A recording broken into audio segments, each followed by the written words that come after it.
Yo guys, स्वागत है अपने चैनल पर। टू डेरी के लिए मैफी। So let's start the story. Prakhar का गिफ्ट नियति ही है पेंटर निशा।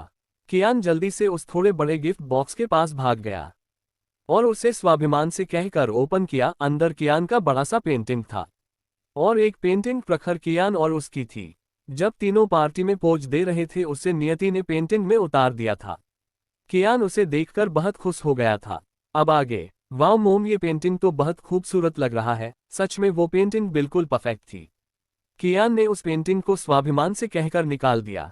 अंदर उस बॉक्स में दो छोटे छोटे बॉक्स थे। कियान ने उसे उठाना चाहा पर उसे उठा नहीं पाए और नियति की तरफ देखकर बोली, इसमें क्या है मोम? ये इतना भारी है। उसकी बात सुनकर नियति ने प्रखर को देखा, फिर इधर उधर देखने लगी। उसे सबके सामने ये बताने में ऑकवर्ड फील हो रहा था कि उसमें प्रखर के लिए गिफ्ट था, इसलिए तो उसने उसे कियान की गिफ्ट बॉक्स में छुपा दिया था। सभी नियति की हाव भाव को देख रहे थे। वो भी समझ रहे थे शायद ये गिफ्ट प्रखर के लिए होगा। बनी, क्या ये गिफ्ट तुम मेरे लिए लाए हो, इसलिए देने में शर्मा रही हो? इतना कहकर प्रखर ने सबके सामने ही नियति की गाल पर किस कर दिया। नियति थोड़ा हैरान हो गई। ऐसा नहीं था कि नियति को कोई प्रॉब्लम थी। शेखावत मेंशन में भी प्रखर ने उसे होंठों पर किस किया था। उसे थोड़ी शर्म आई थी पर प्रखर सामने था, इसलिए उसे बाकी लोगों से नजरें नहीं मिलाना पड़ा था। वो कभी पहले ऐसे इतने लोगों के सामने किसी लड़के की करीब नहीं गई थी और आज वो रायजादा मेंशन पहली बार आ रही थी, इसलिए वो थोड़ी असहज हो रही थी। वरना वो भी प्रखर की तरह अव्वल दर्जे की बेशर्म थी। वहीं बाकी सब ने सिर हिला दिया। वहीं सारिका की तो मुठिया कस गई। उसकी नाखून उसकी स्किन में चुभ रहे थे पर गुस्सा इतना था कि दर्द भी उसे महसूस नहीं हो रहा था। नियति ने सिर झटका और शर्म को भूल गई। हाँ, ये आपका गिफ्ट है। मेरे असिस्टेंट ने शायद इसे कियान की गिफ्ट बॉक्स में रख दिया होगा, नियति ने बिना भाव के कह दिया। प्रखर जल्दी से उठकर गिफ्ट देखने चला गया। उसे देखना था कि उसकी बीवी उसके लिए क्या गिफ्ट लेकर आई है। कियान ने मुंह बना लिया और पीछे हट गया। बाकी सब भी गिफ्ट देखने आगे आ गए। नियति ने उन सबको करोड़ों का गिफ्ट दिया था। अब वो देखना चाहते थे कि नियति ही प्रखर को क्या गिफ्ट दिया है। प्रखर ने दोनों गिफ्ट बॉक्स को ले लिया और उनमें से एक बॉक्स को ओपन किया। ओपन करते ही डे से पूरा हॉल उस चमकती चीज से जगमगा उठा। सबको कुछ सेकंड लगा उस चीज को देखने में। ये एक ग्रीन जेड क्रिस्टल था। सब उस ग्रीन जेड क्रिस्टल को देखकर हैरान थे। जो चमक रहा था उसकी चमक सबकी आंखों को चौंधिया रही थी। राजनाथ जी जल्दी से उस क्रिस्टल को देखने के लिए आगे बढ़े। वो क्रिस्टल इस वक्त एक कांच की बॉक्स में था।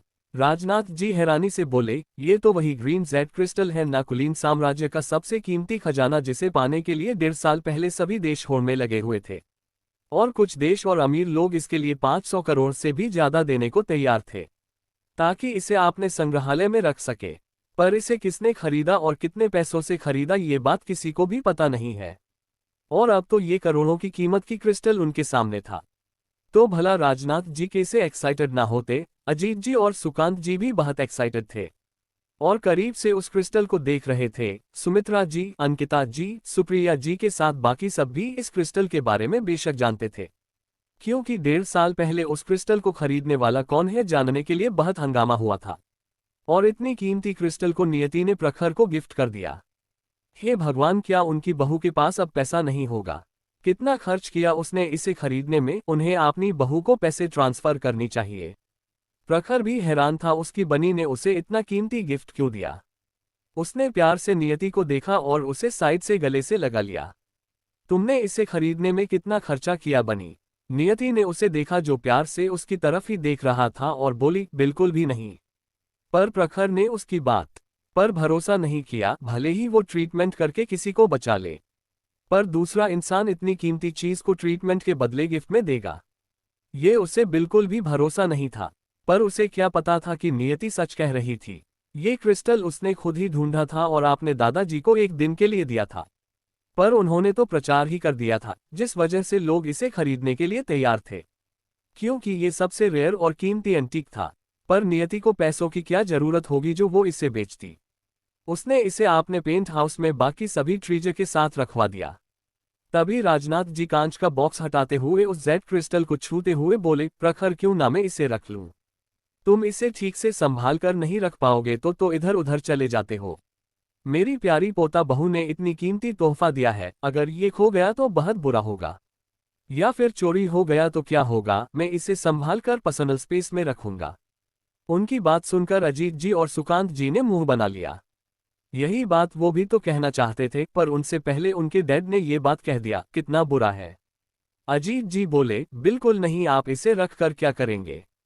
इसे मैं सेफ रखूंगा, मेरी बहू लाई है ना, मैं संभाल कर रखूंगा। इतना कहकर जैसे ही अजीत जी उसे उठाने वाले थे, प्रखर ने जल्दी से बॉक्स को बंद कर दिया और बोला, इसकी कोई जरूरत नहीं है। मेरी बनी ने मुझे ये गिफ्ट दिया है, मैं इसे संभाल कर रख सकता हूँ और आपको इसकी चिंता करने की कोई जरूरत नहीं है और किसी की हिम्मत नहीं है जो वो मेरी चीजों को चुरा सके। उसकी बात सुनकर दादाजी और अजीत जी का लगभग मुंह लटक गया। उन्होंने तो चोरी की प्लानिंग भी कर लिया था, पर क्या वो चोर बन सकते थे? कियान ने उस क्रिस्टल को देखा, उसे जलन हो रही थी। उसकी मम्मी ने उसके डैड को इतना अच्छा गिफ्ट क्यों दिया? फिर उसने पेंटिंग को देखा और बोला, कुछ भी हो मम्मी मुझे ज्यादा प्यार करती है, इसलिए मम्मी ने मुझे अपने हाथों से पेंटिंग बनाकर गिफ्ट किया। और ये सारा ड्रेस शूज भी मम्मी ने खुद मेरे लिए डिजाइन किया है। और आपको तो मम्मी ने बस एक क्रिस्टल खरीद कर दे दिया। आपको इतना खुश होने की क्या जरूरत है? इतना कहकर उसने मुंह बना लिया। वो एक भी मौका नहीं छोड़ रहा था प्रखर को ताने मारने का। उसकी बात सुनकर प्रखर ने भी आंखें छोटी करके उसे घूरा और बोला, ज्यादा मत बोलो वरना 2 हफ्ते तक तुम अपनी मम्मी से नहीं मिल सकते हो। कियान ने रोने जैसा चेहरा बनाकर अपनी मम्मी को देखा। वो अपने डैडी की कंप्लेंट अपनी मम्मी से करना चाहता था। स्वाभिमान ने दूसरा बॉक्स लिया जो पिछले बॉक्स से थोड़ा बड़ा था। प्रखर ने खुद उस बॉक्स को ओपन किया। वो सबके सामने ओपन नहीं करना चाहता था क्योंकि उसे डर था कि कहीं ये सब फिर से उसकी बनी की दी गिफ्ट को ना मांग ले। पर सबकी कहने पर उसे इसे यहीं पर ओपन करना ही पड़ा। प्रखर ने जैसे ही उसे ओपन किया, उसके अंदर एक पोर्ट्रेट था जो प्रखर और नियति की कल की पार्टी वाली ड्रेस की थी और नियति ने इसे खुद बनाया था। दोनों उस पोर्ट्रेट पेंटिंग में बहुत खूबसूरत लग रहे थे। एक डायमंड कॉस्टमाइज एंटीक वॉच था जो 18 करोड़ों की थी। ये आंटिक ऑक्शन में बिका था और नियति ने उसे बाद में अपने हिसाब से थोड़ा बदलकर डायमंड कोटेड कर दिया था, जिस वजह से वो और भी ज्यादा खूबसूरत लग रहा था। और एक पेपर था, प्रखर ने उसे देखा तो ये एक प्रोजेक्ट का पेपर था। इसे नियति ने प्रखर को दे दिया था। वैसे भी अभी उसे नया प्रोजेक्ट करने की टाइम नहीं है, वो रिसर्च में ज्यादा टाइम देना चाहती थी। सब हैरान थे, नियति ने सबसे कीमती तोहफा तो प्रखर को ही दिया था। तभी अंकिता जी पोर्ट्रेट को देख बोली, नियति बच्चा, ये भी पेंटर निशा की काम है ना? और ये कियान की पेंटिंग भी, इसमें पेंटर निशा की सिग्नेचर है। उनकी बात सुनकर सबके दिमाग में कुछ क्लिक हुआ। अंकिता जी हैरानी से बोली, क्या आप ही पेंटर निशा हो बच्चा? पेंटर निशा की इतने सारे काम को कोई आसानी से नहीं खरीद सकता। जब तक कि वो खुद पेंटर निशा हो, वो एक दिन में आराम से पेंटिंग बना सकती है। नियति जानती थी अब छुपाने का कोई फायदा नहीं है, बहुत जल्दी ये पता चल ही जाएगा। प्रखर भी उसे ही देख रहा था। सुकांत जी बोले, बता दो बेटा, हम तुम्हारी एक और आइडेंटिटी को जानकर अब पहले की तरह इतना हैरान नहीं होंगे। उनकी बात सुनकर नियति ने हाँ में सिर हिला दिया और बोली, हाँ मैं ही पेंटर निशा हूँ। उसकी बात सुनकर सब हैरान हो गए। उन्हें बस डाउट था, पर नियति की मुंह से सुनकर वो स्तब्ध हो गए थे। नियति सच में पेंटर निशा थी, जिसे पूरे दुनिया में अपनी जीवंत पेंटिंग की कला के लिए जाना जाता था। वो जो भी पेंटिंग बनाती थी, ऐसा लगता था जैसे उस पेंटिंग में जान आ गई हो। और वो लीजेंड पेंटर जिसे दुनिया में सब एडमायर करते थे, जिससे सभी पेंटर चाहते थे कि पेंटर निशा बस उन्हें थोड़ा सा गाइड कर दे। वो पेंटर उनकी होने वाली बहू थी और उनके सामने इस वक्त खड़ी थी। प्रखर भी थोड़ा हैरान था। उसकी बनी की एक और आइडेंटिटी भी है जो इतनी बड़ी पेंटर है। सच में भाभी, आप तो आउटस्टैंडिंग हो यार, प्राची नियति के पास जाकर बोली। स्वाभिमान भी बोला, सच में मैं तो सोच रहा था पेंटर निशा जरूर 50 साल की होगी, पर मुझे उम्मीद नहीं थी पेंटर निशा सिर्फ 18 साल की होगी। अफवाह थी कि इटली की सबसे इंसान ने भी पेंटर निशा को अपनी बेटी को बस 1 महीने तक सिखाने के लिए 100 करोड़ देने की बात की थी। और वो पेंटर निशा इस वक्त उनकी भाभी बनने वाली थी। वहीं सारिका तो डे से जम सी गई थी, उसकी हाथ से गिफ्ट बैग छूट गया था। नियति ने प्रखर को इतनी कीमती तोहफा दिया। वो तो बस नॉर्मल गिफ्ट देती थी प्रखर को, जिसे वो फेंक देता था। पर नियति की गिफ्ट के लिए वो झगड़ा कर रहा है। उसकी दी गिफ्ट भले ही ज्यादा कीमती नहीं होता था, पर उसकी इमोशन का क्या, वो तो रियल इमोशन और प्यार के साथ उसे गिफ्ट देती थी ना। तो प्रखर क्यों उसकी अच्छे इंटेंशन से दिए गिफ्ट को फेंक देता था? क्या उसके लिए उसकी दिए गिफ्ट कूड़ा था? या फिर इंसानों में फर्क था। डे से उसके दिए गिफ्ट को वो एक्सेप्ट नहीं करता था, क्योंकि प्रखर उसे कभी आपने लायक समझता ही नहीं था, और नियति उसके लिए उसका प्यार थी, इसलिए वो उसके दिए गिफ्ट को कभी मना भी नहीं कर सकता था। उसे इस वक्त बहुत बुरा महसूस हो रहा था। वो भी पेंटर निशा को एडमायर करती थी, पर ये नियति क्यों है? वो नियति इस लड़की को कैसे आदर्श मानती थी? उसने गुस्से से फेस घुमा लिया। सब नियति को घेर खड़े उसकी तारीफ कर रहे थे, जो सारिका की सीने में चुभ रही थी।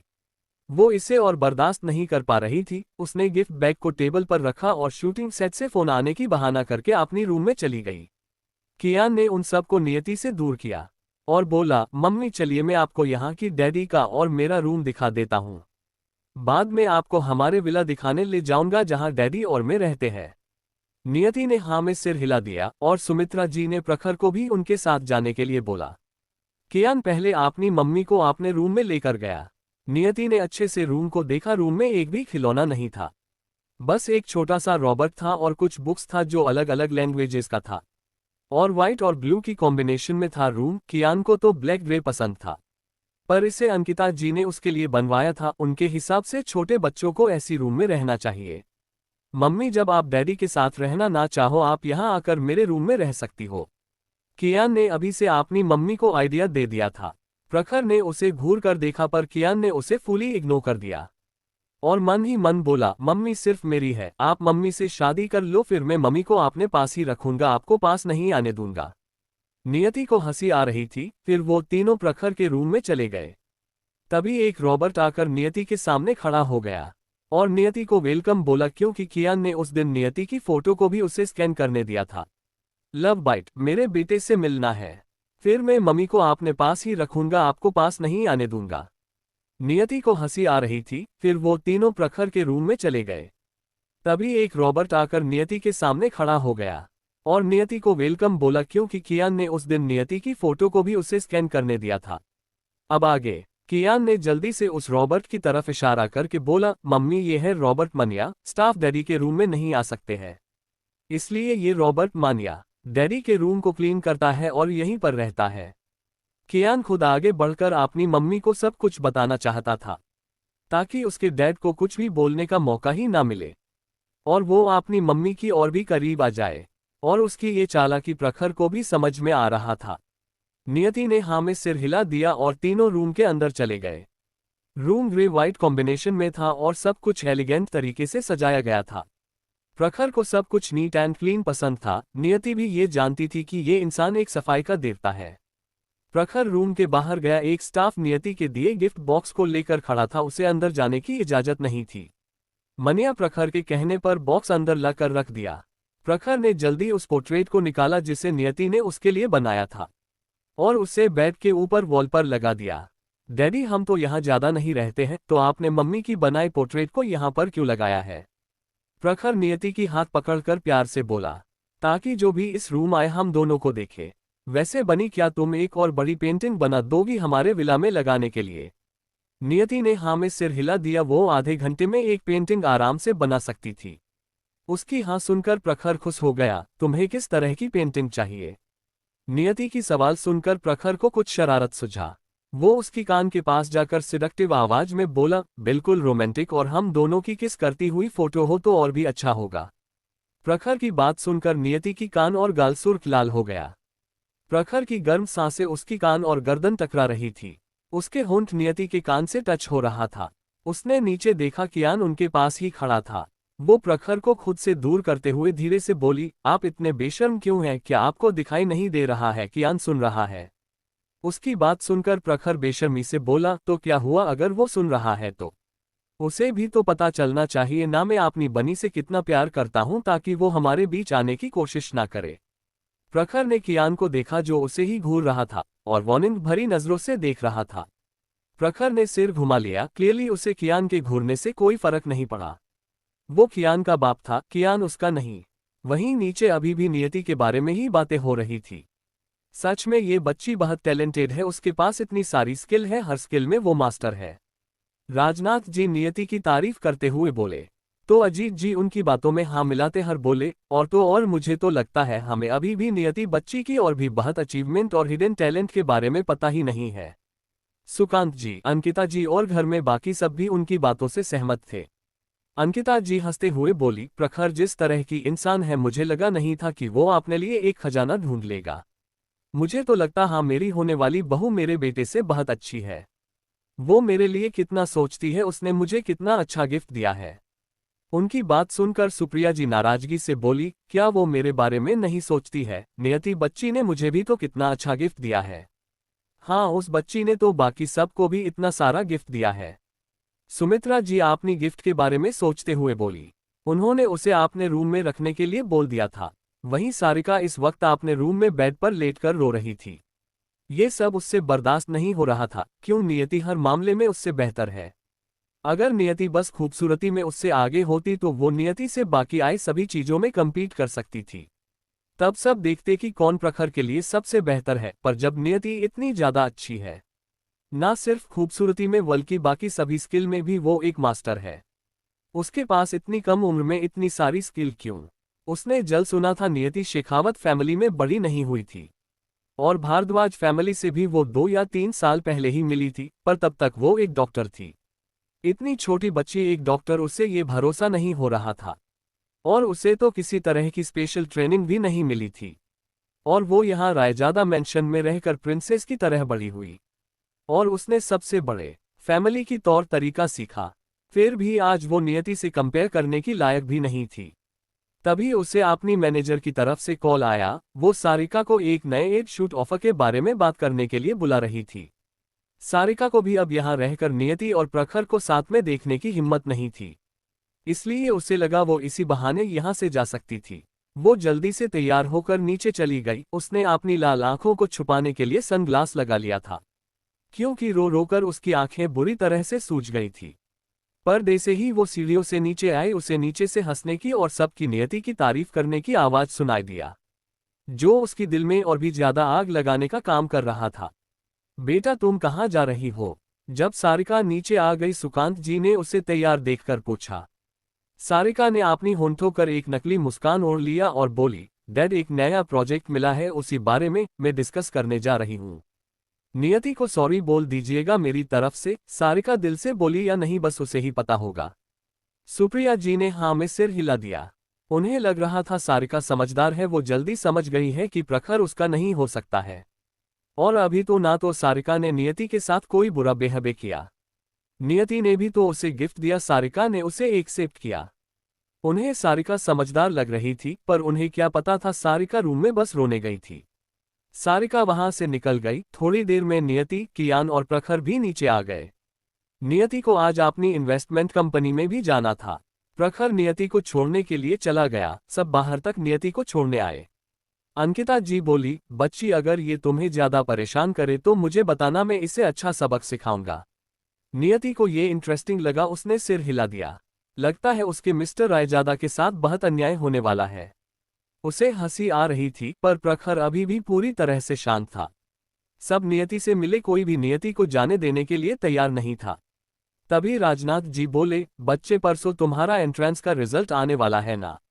उनकी बातें सुनकर नियति ने हाँ में सिर हिला दिया। उसे ये सब एग्जाम वगैरह बहुत बोरिंग लगता था, फिर भी उसके दादाजी और नाना जी सब चाहते थे वो कॉलेज जाए, इसलिए उसने एंट्रेंस एग्जाम दे दिया था। फिर शेखावत मेंशन आ गई थी। तो क्या तुम्हारी दिमाग में कोई कॉलेज है तो बताओ, मैं कॉलेज ओनर के साथ बात कर लूंगा, ताकि तुम्हें वहां जाने की जरूरत ना पड़े। तुम्हें बस एडमिशन फॉर्म पर साइन करना होगा। उनकी बात सुनकर नियति ने सिर हिला दिया और बोली, नहीं मैंने अभी तक किसी कॉलेज के बारे में नहीं सोचा है। ओहो ठीक है, फिर जो कॉलेज तुम्हें पसंद आए मुझे बता देना। तभी प्रखर चिढ़ते हुए बोला, मेरी बनी मुझे ना बताकर भला आपको क्यों बताएगी? क्या मैं एडमिशन प्रोसेस को और इजी नहीं कर सकता? इतना कहकर वो नियति को लेकर वहां से चला गया। चलो, इस लड़के को एटलीस्ट इतना तो पता है कि अपनी मंगेतर के साथ कैसा बिहेव करना चाहिए। अंकिता जी बोली तो बाकी सब ने भी हाँ सिर हिला दिया और अंदर चले गए। वहीं कार में पार्टीशन लगा हुआ था। प्रखर नियति को गोद में लिए बैठा था और उसकी गर्दन और क्लीवेज पर किस और बाइट कर रहा था। नियति ने अपनी होंठ को दांतों के बीच दबा लिया। कुछ देर बाद प्रखर ने नियति की गर्दन और कॉलर बोन पर देखा, जहां उसके काटने की निशान साफ साफ दिखाई दे रहा था। तो उसके होंठों पर तिरछी स्माइल आ गई। वो नीचे झुका और उस लव बाइट के निशान को सक करते हुए बोली, सो टेस्टी बनी। वैसे ये लव बाइट तुम्हारी गले में और भी खूबसूरत लग रही है। नियति ने गुस्से में उसे घूरकर देखा, क्या ये कोई खूबसूरत कलाकारी है जो उसकी गर्दन पर खूबसूरत लग रहा है। उसे गुस्से में देख प्रखर उसकी गाल पर किस करते हुए बोला, तुम गुस्से में और भी खूबसूरत लग रही हो बनी। नियति ने मुंह फेर लिया, फिर भी प्रखर ने उसे छेड़ना जारी रखा। थोड़ी देर बाद प्रखर ने नियति की एनएस इन्वेस्टमेंट कंपनी के सामने कार रोकने के लिए बोला और नियति को देखकर बोला, वाइफ मुझे फोन करना, मैं तुम्हें लेने आऊंगा। नियति ने आंखें तरेली और बोली, अभी तक शफी नहीं हुई है, इसलिए मिस्टर रायजादा आप पति डे से बिहेव मत कीजिए। इतना कहकर वो डे से ही कार से निकलने लगी। प्रखर ने उसे खींच लिया और बोला, क्या जाने से पहले तुम्हें मुझे किस नहीं करना चाहिए बनी। बस सपने देखो, नियति बोली तो प्रखर ने जल्दी से उसकी होंठों पर लाइट किस कर दिया। कार में प्रखर के ज्यादा देर तक किस करने की वजह से नियति की होंठ थोड़ा सूज गई थी, पर इस वक्त उसकी होंठ प्रखर को और भी टेम्पटिंग लग रहे थे। नियति ने आंखें सिकोड़ लिया और मास्क पहनकर कार से निकलकर बाहर चली गई। नियति की कंपनी के अंदर जाने के बाद प्रखर भी वहां से निकल गया। वहीं दूसरी तरफ एक फ्लैट में दो लोग सोफे पर बैठे हुए थे। सामने बैठी लड़की जो कि बहुत खूबसूरत लग रही थी, वो लगभग 25 साल की थी। आपने सामने बैठे लड़के से बोली, नील मुझे आपने बेटे को देखने का मन कर रहा है। उसकी आंखों में आंसू थे। उसकी बात सुनकर सामने बैठा लड़का जो 27-28 साल का लग रहा था, उसने आगे बढ़कर उस लड़की को धीरे से अपने गले से लगा लिया और बोला, निशी तुम्हें पता है ना, हम अभी वहां नहीं जा सकते। अभी हम किसी की नजरों में नहीं आ सकते, यही हमारे लिए अच्छा होगा। उसकी बात सुनकर वो लड़की जिसका नाम निशी था वो रोते हुए बोली, एक माँ ही करने आपने ही बच्चे से नहीं मिल सकती। वैसे सुना है मिस्टर रायजादा शादी करने वाले हैं। हाँ, वो बहुत जल्द शादी करने वाला है। नील ने उसकी बालों को सहलाते हुए बोला, क्या वो मेरे बेटे को एक्सेप्ट करेगी? वो लड़की थोड़ा दुखी होकर बोली, तुम उस बारे में चिंता मत करो, मैंने पूछा था उससे, उन दोनों के बीच का रिश्ता बहुत अच्छा है। उसने उस लड़की को मोम मान लिया है। मुझे आपने मिस्टर रायजादा से बात करनी है नील, वो लड़की निशी बोली। ठीक है, रात को बात कर लेना। उसकी बात सुनकर वो लड़की खुश हो गई। वहीं दूसरी तरफ शाम को नियति शेखावत मेंशन वापस आ गई। आज रूही और नेहा दोनों शांत बैठे हुए थे। वहीं जय, आकाश और आदित्य बात कर रहे थे। रूही अभी उदास थी क्योंकि आज शिखा जी ने एक बार भी उससे उसकी जलन के बारे में नहीं पूछा, ना ही एक बार देखने आए कि उसने मेडिसिन ली है या नहीं। रूही के लिए आज ऐसा पहली बार हुआ था जब शिखा जी ने उसकी कोई परवाह नहीं की थी, वरना पहले तो वो उसे कितना प्यार करती थी। उसकी छोटी से छोटी खरोंच पर भी वो डॉक्टर को बुला लेती थी। पर आज तो शिखा जी ने उसकी बात भी नहीं सुनी। वो बताना चाहती थी कि कैसे कल पार्टी के बाद सब उसके बारे में मजाक कर रहे हैं, पर शिखा जी शायद बहुत बुरे मूड में थी। वो रूही के कोई भी बात सुनने की मूड में नहीं थी। नियति आकर दादा दादी और तीनों भाई से मिलकर अपने रूम में फ्रेश होने के लिए चली गई। ऐसे ही रात हो गई थी। जय ने नियति को नीचे डिनर के लिए बुलाया तो नियति लैपटॉप बंद करके नीचे आ गई। अब तक विपुल जी, अमृत और नीरज जी भी ऑफिस से आ गए थे। विपुल जी ने नियति को देखा, उनकी आंखों में कुछ इमोशन थे, दर्द, गिल्ट, पछतावा। वो सोच रहे थे अगर नियति उन्हें माफ कर देती तो शायद शिखा जी आज इस हालत में ना होती। उन्होंने शिखा जी को देखा जो बिना भाव के डाइनिंग टेबल पर बैठी हुई थी। आज उन्होंने हमेशा की तरह विपुल जी, रूही या दोनों भाई के लिए खाना नहीं बनाया था। अभी के लिए इतना ही, मिलते हैं अगले चैप्टर में। लाइक, शेयर, कमेंट, रिव्यू जरूर दीजिए। Thanks for watching my friends. Next episode come soon. Take care, bye.